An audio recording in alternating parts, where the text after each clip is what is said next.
أنوار التنزيل.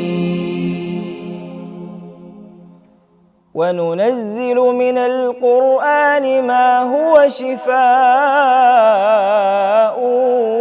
ورحمة للمؤمنين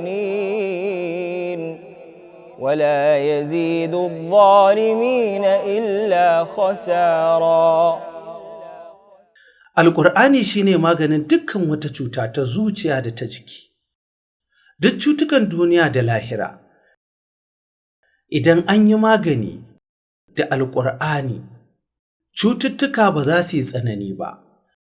Ta ya cututtuka za su yi tsanani da maganar Ubangijin ƙassai da sammai, wanda da zai sauka akan tsaunuka za su rugurguje, ko akan ƙasa da za ta tsatstsage.